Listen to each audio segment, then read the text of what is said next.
She said he was disruptive, but the truth caught on camera told a completely different story. It was a bright and bustling morning at the Austin Bergstrom International Airport. 11-year-old Shaw could hardly contain his excitement. Today was a day he'd been dreaming about for months, his very first plane trip. He clutched his well-worn backpack tightly, a grin stretching across his face as he stood in line with his mother and older sister there. Destination Los Angeles, where they'd visit his Aunt Anne. Explore the sunny beaches Sean had only seen in pictures. Sean was full of questions, firing them at his mom nonstop. How high do planes go?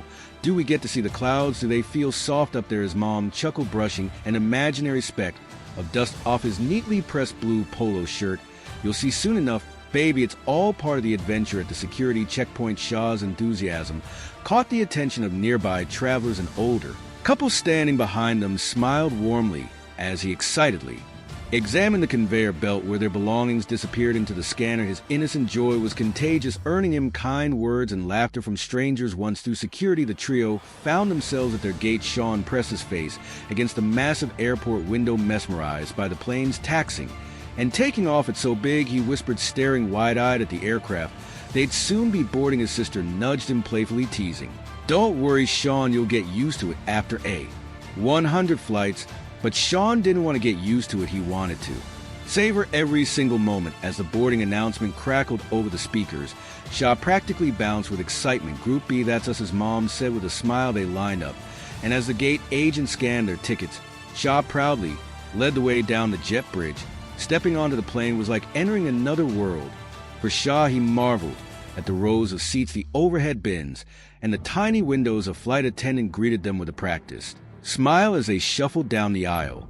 Searching for their seats, Shaw spotted a window seat in their row and eagerly plopped down, pressing his nose against the glass. His mom chuckled, whispering, "Relax, we haven't even left yet." As passengers settled in, the atmosphere was calm, with the usual sounds of luggage being stowed and seat belts clicking into place. Shaw's excitement was infectious, even drawing the attention of a few passengers who smiled at his awe. But then it happened. A tall, blonde flight attendant with a tightly pulled bun appeared a few rows ahead. Her eyes scanned the cabin sharply, and for a fleeting moment they landed on Sean. Something about her expression changed, but Sean, still focused on the view outside, didn't notice. But as everyone prepared for takeoff, an unexpected tension began to fill the air. Shaw was too busy imagining what it would feel like to soar above the clouds to notice the air hostess approaching. Her name tag read Miss Bradley, and her tone carried an air of authority that didn't match the warm professionalism of her colleagues. She stopped abruptly at Sean's row, her sharp gaze fixed on him. "Excuse me," she said, her voice clipped. "I need you to lower your voice and sit still. You're distracting other passengers." Shaw blinked, confused. His mother, sitting beside him, frowned.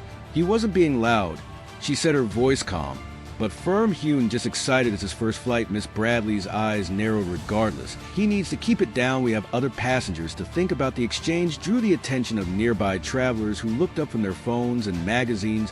Shan's cheeks flushed as he glanced nervously at his mom. He hadn't been yelling or causing any trouble, just asking questions and marveling at the view. Shaw's mom, a woman who had always carried herself with quiet dignity, straightened in her seat. "We understand," she said, her tone measured, "but I assure you he hasn't done anything disruptive." Miss Bradley didn't reply. She gave a tight smile that didn't reach her eyes and marched off down the aisle. Shaw shifted uncomfortably in his seat, his excitement dimming as he whispered, "Did I do something wrong, Mom?" His mother squeezed his hand gently. "Not at all, baby, you're fine." But the mood in their row had changed. The joy Sean had been feeling was now mixed with unease. He tried to focus on the view outside the window, but he couldn't shake the feeling of being watched. A few minutes later, Miss Bradley returned this time. She had an air of finality about her. "Ma'am," she said, addressing Sean, "Mom, directly, I'm going to have to ask you and your son to leave the plane." Gasps rippled through the nearby row. Sean's mother's eyes widened. What grounds, miss?"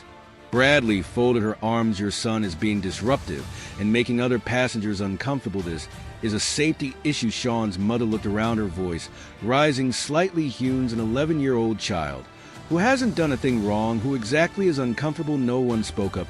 In fact, a man in the row behind them muttered, "This is ridiculous," under his breath. A woman across the aisle shook her head in disapproval. Miss Bradley, unfazed, signaled to another flight attendant, "Please escort them off the aircraft," she said coldly. Her words felt like a slap, stinging not just Shaw and his family, but also the passengers witnessing the scene. Shaw's mom stood up, her hands trembling, but her voice steady. "Come on, Sean.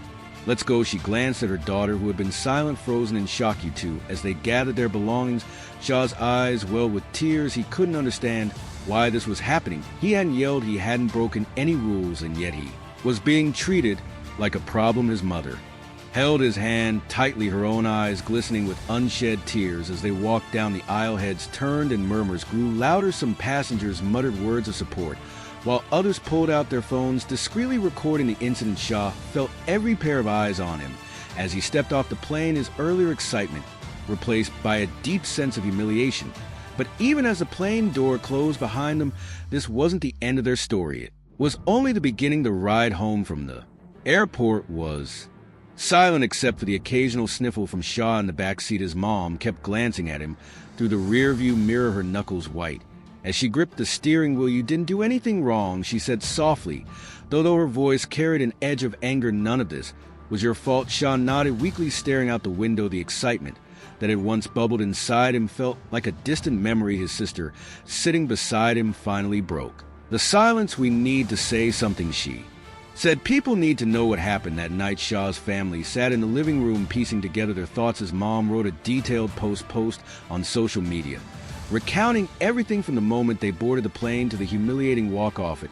She kept her tone respectful but firm, ending the post with a heartfelt question: "Why was my son treated like this?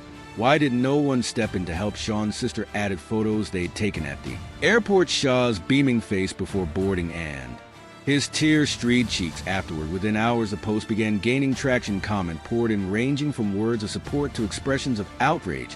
One user commented, "This is unacceptable. Name the airline so they can be held accountable." Another wrote, "I'm so sorry this happened to your family.